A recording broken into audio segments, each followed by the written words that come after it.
सुग्रीव आदि वानरों को देख सीता का अपने कुछ आभूषण गिराना, रावण के द्वारा हरी जाती हुई विधेय नंदिनी सीता को उस समय कोई भी अपना सहायक दिखाई नहीं देता था। मार्ग में उन्होंने एक पर्वत के शिखर पर 5 श्रेष्ठ वानरों को बैठे देखा।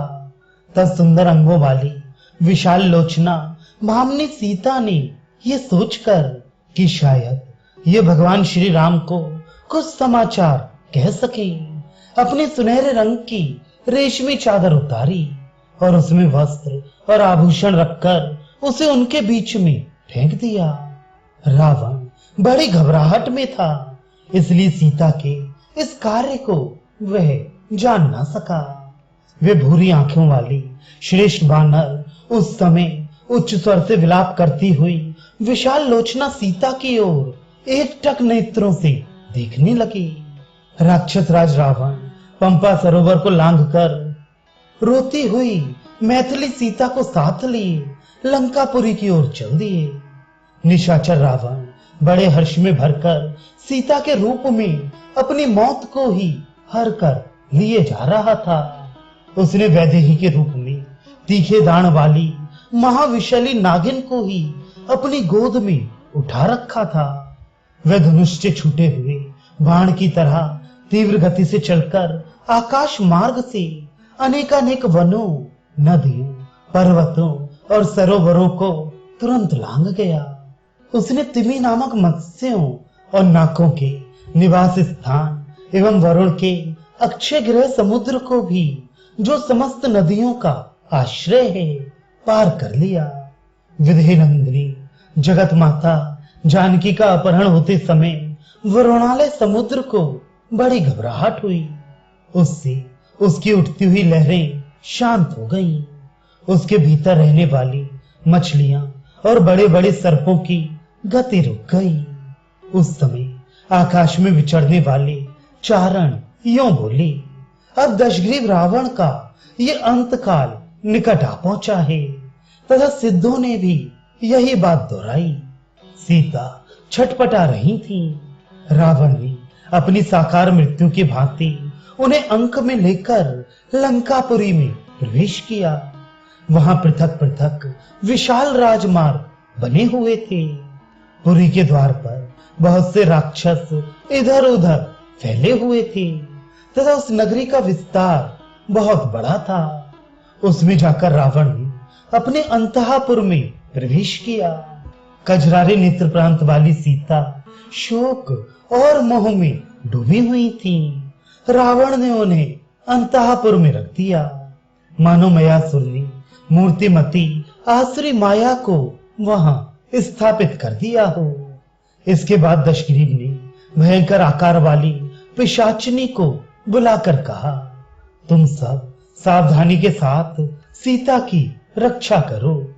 कोई भी स्त्री या पुरुष मेरी आज्ञा के बिना सीता को देखने या इनसे मिलने ना पाए। उन्हें मोती, मणि, स्वर्ण, वस्त्र और आभूषण आदि जिस जिस वस्तु की इच्छा हो वह तुरंत दी जाए। इसके लिए मेरी खुली आज्ञा है। तुम लोगों में से जो कोई भी जानकर या बिना जाने विधेय कुमारी सीता से कोई अप्रिय बात कहेगी, मैं समझूंगा उसे अपनी जिंदगी प्यारी नहीं है। राक्षसियों को वैसी आज्ञा देकर प्रतापी राक्षस राज अब आगे क्या करना चाहिए, यह सोचता हुआ अंतःपुर से बाहर निकला और कच्चे मांस का आहार करने वाले 8 महापराक्रमी राक्षसों से तत्काल मिला। उनसे मिलकर ब्रह्मा जी के वरदान से मोहित हुए महापराक्रमी रावण ने उसके बल और वीर की प्रशंसा करके उनसे इस प्रकार कहा, वीरों, तुम लोग नाना प्रकार के अस्त्र शस्त्र साथ लेकर शीघ्र ही जन स्थान को, जहां पहले खर रहता था, जाओ। वह स्थान इस समय उजाड़ पड़ा है। वहां के सभी राक्षस मार डाले गए हैं। उस सूने जन स्थान में तुम लोग अपने ही बल पौरुष का भरोसा करके भय को दूर हटा कर रहो। मैंने वहां बहुत बड़ी सेना के साथ महापराक्रमी खर और दूषण को बसा रखा था, किंतु वे सबके सब युद्ध में राम के बाणों से मारे गए। इससे मेरे मन में अपूर्व क्रोध जाग उठा है और वह धैर्य की सीमा से ऊपर उठकर बढ़ने लगा है। इसलिए राम के साथ मेरा बड़ा भारी और भयंकर वैर ठन गया है। मैं अपने महान शत्रु से उस वैर का बदला लेना चाहता हूँ। उस शत्रु को संग्राम में मारे बिना मैं चैन से सो नहीं सकूंगा। राम ने खर और दूषण का वध किया है, अतः मैं भी इस समय उन्हें मारकर जब बदला चुका लूंगा तभी मुझे शांति मिलेगी। जैसे निर्धन मनुष्य धन पाकर संतुष्ट होता है, उसी प्रकार मैं राम का वध करके शांति पा सकूंगा।